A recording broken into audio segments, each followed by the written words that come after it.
Query जो repeatedly means काफ़ी time पहले एक वीडियो आई भी थी उस पर, लेकिन उसके बाद भी रिपीटेडली सब पूछ ही रहे हैं, एंग्जाइटी है या फिर अभी अब से लेके दिसंबर तक कोई एग्ज़ाम नहीं है, वो रीज़न है। क्या रीज़न है नहीं पता, लेकिन पूछ रहे हैं कि उत्तराखंड पीसीएस का कब होगा एग्ज़ाम, कितनी आएंगी वैकेंसी और नोटिफिकेशन कब आएगा।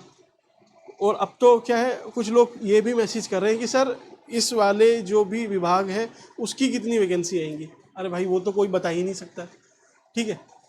आप एक आइडिया बता सकते हो कि अच्छा जो अध्याचन गया है उसमें ये सब वैकेंसी है, तो एक आइडिया हो, लेकिन एग्जैक्ट तो कोई नहीं बता सकता। फिर भी मैं कोशिश करता हूँ आपसे कि जो जेन्यून से जेन्यून बात है आप तक पहुँच पाए। पहली क्वेरी कि उत्तराखंड का जो पीसीएस है, अपर एंड लोअर, वो इस साल कंडक्ट होगा भी या नहीं, पहला तो इसी पर डाउट है।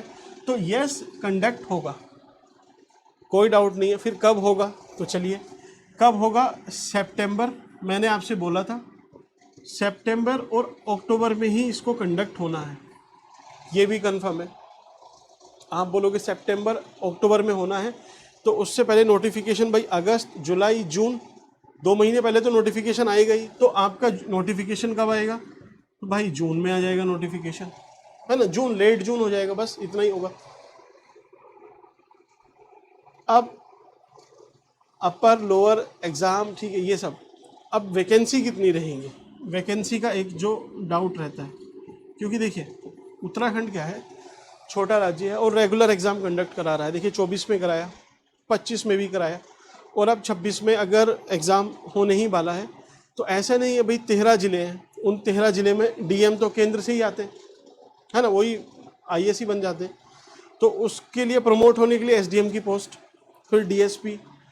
तो कुल मिला के जो और भी स्टेट पीसीएस की जितनी भी वैकेंसी होती हैं रेगुलर, उतनी तो वैकेंट होती नहीं है। फिर भी अब अगर एग्ज़ाम कंडक्ट रेगुलर हो रहा है, तो आप एक चीज़ तो मान के चलना कि 100 से ज़्यादा वैकेंसी तो नहीं ही आने वाली, अप्रोक्स 100, और 100 से लगभग 100 ही रखना, 100 से कम 80 के आसपास। वैसे टू द पॉइंट बोलूँ तो 80 के समथिंग चांस ज़्यादा है इस वाली साइड इधर हो वैकेंसी, लेकिन फिर भी होप रख सकते हैं कि चलिए 100 तक रहेंगी, लेकिन 100 से ज़्यादा तो मुझे नहीं लगता। क्योंकि जितने भी अभी आप देखोगे अलग अलग पोर्टल पे, कुछ जो सिस्टम में भी हैं, है ना, तो आप सबसे अगर बात करते हो, जो सबके अपने अपने सोर्सेज होते हैं, तो उससे यही पता चलता है कि भाई ज़्यादा वैकेंसी तो है ही नहीं। और एक कॉमन सेंस भी है, भाई इतना छोटा राज्य, 13 ज़िले हैं, वैकेंसी कितनी आ जाएंगी, और वो भी हर साल अगर रेगुलर एग्ज़ाम कंडक्ट होगा तो वैकेंसी तो कम रहने वाली है ना, इतनी ही रहेंगी। बट ठीक है, अगर रेगुलर एग्ज़ाम हो रहा है तो कम से कम ठीक है, इतना भी वैकेंसी रहेंगी तो वेल एंड गुड। अब आप मुझसे पूछोगे कि डिपार्टमेंट वाइज इसका बाइफर्केशन दे दो, तो उसके लिए बिग सॉरी, वो मैं नहीं कर सकता। मुझे नहीं पता है कि भाई किसी एक डिपार्टमेंट की एआरटीओ की कितनी है, पंचायती राज की कितनी है, वो कोई भी नहीं बता सकता है इसका। तो इवन ये सब भी, ये तो ऑलमोस्ट लगभग आप किसी भी सोर्स से कंफर्म करोगे तो ये चीज़ तो आपको लगेगी हाँ भाई ये है, जेन्यून है, समझ में भी आता है। अब इसके बाद मैं बोलने लगूँ कि 300 वैकेंसी है, तो वो फालतू में अपनी वीडियो को हाइप कराना है ना, क्योंकि उससे क्या होगा, कुछ एक्स्ट्रा ऑर्डिनरी क्लेम अगर कर देते हैं कि इस बार 500 वैकेंसी आने वाली है, तो आप क्या करोगे, इस वीडियो को जो अभी मैं बना रहा हूँ इसको तो कोई ऐसा नहीं कि शेयर करेगा, बस देखिए ठीक है, इन्फॉर्मेशन मिली, बात खत्म। कुछ अलग ही बोलेंगे, 500 वैकेंसी मतलब कुछ शॉकिंग सा है, तो सब बच्चे एक दूसरे को कि यार देख इस बार इतनी वैकेंसी नहीं आएंगी, वो वाले सर तो ये बोल रहे हैं कि इस बार 500 से ज़्यादा आएंगी, ये ले उनकी वीडियो, वो शेयर करते हैं, ठीक। तो उससे क्या है, आपके व्यू काउंट बढ़ते हैं, उसी लिए कुछ लोग ज़्यादा इन सब चीज़ों को एग्जेजरेट करते हैं।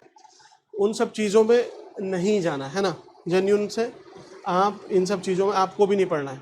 सिंपल कि इतना है, इतना रह सकता है, ये अनुमान है, तो आपकी प्रिपरेशन इसी पे होनी चाहिए। और एक चीज़, आप इस पे तो प्रिपेयर कर ही रहे हो, साथ ही साथ आपको दिसंबर में ज़्यादातर बच्चों को यूपी पीसीएस भी देना होगा। कुछ होंगे देखिए जो ऑलरेडी वर्किंग है, किसी जॉब में है, तो उनके पास तो ये सब एक चॉइस का मैटर है। लेकिन जिसके पास जो भी नहीं है वो तो फिर सब कुछ ट्राई करेगा। बिहार भी जो 72 बीपीएससी है उसको भी दे के आएंगे लोग, बहुत दे के आते हैं, तो उसमें कोई गलती नहीं है, वो ठीक है। तो ये है जितनी भी वैकेंसी है उसका बाइफर्केशन। आपको क्या करना है भाई, अभी बोल रहा हूँ, अभी से पढ़ोगे तब जाके आपका प्रीलिम क्लियर होगा और मेंस क्लियर कर पाओगे। आप एग्ज़ाम से 1 महीना पहले जैसे लोग एक्टिव होते हैं, तो ऐसा नहीं है कि आप अब से लेके एग्ज़ाम तक नहीं भी पढ़ोगे तो कहीं पे कुछ और बहुत कंस्ट्रक्टिव कर रहे हो, कुछ नहीं करेंगे। अगर जो भी बच्चे एग्ज़ाम देते हैं ना, तो उनका फुल्ली ऐसा ही रहता है कि लगभग एग्ज़ाम में ही वो इंडल्ज है, वो कहीं और कुछ नहीं कर सकते प्रोडक्टिव, अनलेस वो कहीं पे जॉब कर रहे हैं।